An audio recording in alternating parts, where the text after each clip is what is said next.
देखिए, the living world's ये NCERT का पहला चैप्टर है। हम इस चैप्टर को प्रारंभ करने जा रहे हैं, लेकिन सबसे पहले हम कुछ चीज़ें बता दें जो कि हम लोगों को जानना चाहिए। दोस्तों देखिए, जो पहला टॉपिक है व्हाट इज लिविंग।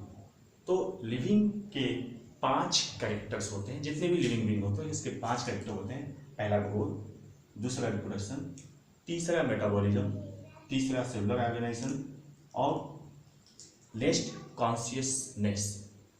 तो ग्रोथ जो होता है ये सभी लिविंग बीइंग में पाया जाता है, ठीक है, ग्रोथ। इसके अलावा रिप्रोडक्शन भी सभी लिविंग बीइंग में पाया जाता है, लेकिन मैंने इसको अलग कर दिया है। इसको मैंने लिखा है ये कैरेक्टरिस्टिक फीचर्स है, यानी कि ग्रोथ और रिप्रोडक्शन इन दोनों में एक्सेप्शन हो सकता है, यानी कि ये नॉन लिविंग बीइंग में भी पाए जा सकते हैं। जैसे मैं ग्रोथ की बात कर रहा हूँ, तो ग्रोथ जो होता है ये माउंटेन्स में भी, मोल्ड्स में भी, और कुछ क्रिस्टल्स होते हैं जो कि ग्रोथ शो करते हैं, ठीक है। तो जो फीचर्स विद एक्सेप्शन होते हैं उनको हम कैरेक्टरिस्टिक फीचर कहते हैं, और जो फीचर्स विदाउट एक्सेप्शन होते हैं उनको हम डिफाइनिंग फीचर्स कहते हैं। अब देख लीजिए, मेटाबॉलिज्म, सेलुलर ऑर्गेनाइजेशन और कॉन्शियसनेस ये डिफाइनिंग फीचर है, क्योंकि इसमें एक्सेप्शन नहीं पाया जाता है, ये सिर्फ लिविंग बीइंग में ही पाए जाते हैं, ठीक है। अब ग्रोथ में आपको मैं बता रहा, जैसे मैंने बताया कि माउंटेन्स में भी ग्रोथ हो सकता है, सैंड ड्यून्स में हो सकता है, सैंड मॉल्स में भी ग्रोथ हो सकता है, ठीक है। यानी कि ये लिविंग का भी कैरेक्टर है और नॉन लिविंग का भी कैरेक्टर है, इसलिए इसको हम कैरेक्टरिस्टिक फीचर कह देते हैं। इसी तरह से रिप्रोडक्शन कोई जरूरी नहीं कि सभी लिविंग बीइंग में रिप्रोडक्शन हो। जैसे आप बी को देख लीजिए, लेबर बी होती है, उसमें रिप्रोडक्शन नहीं होता है। इसी तरह से बहुत से ऐसे ह्यूमन बीइंग हैं जिसमें रिप्रोडक्शन नहीं पाया जाता है, वो रिप्रोडक्शन नहीं कर सकते हैं, आप स्प्लिन नहीं पैदा कर सकते हैं, ठीक है। इसी तरह से आप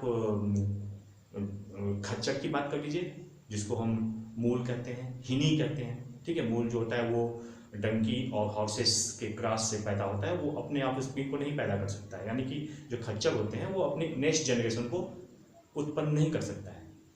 तो ये एक्सेप्शन है, ग्रोथ में भी एक्सेप्शन होता है, रिप्रोडक्शन में भी एक्सेप्शन होता है, इसलिए इसको हम कैरेक्टरिस्टिक फीचर में रखते हैं लिविंग बीइंग के।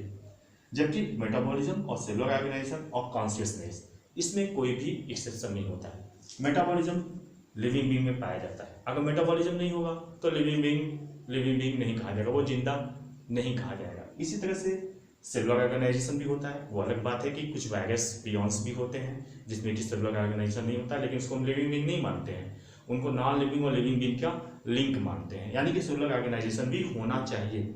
इसी तरह से कॉन्शियसनेस का मतलब होता है रिएक्शन, बाहरी वातावरण में चेंजेस के होने की वजह से जब कोई ऑर्गेनिज्म रिएक्शन करता है, ठीक है, प्रतिक्रिया व्यक्त करता है, तो उसको हम कॉन्शियसनेस कहते हैं। तो कॉन्शियसनेस भी लिविंग बीइंग का इंपॉर्टेंट फीचर है। अगर लिविंग बीइंग में कॉन्शियसनेस नहीं है तो वो लिविंग बीइंग नहीं माना जाएगा, ठीक है।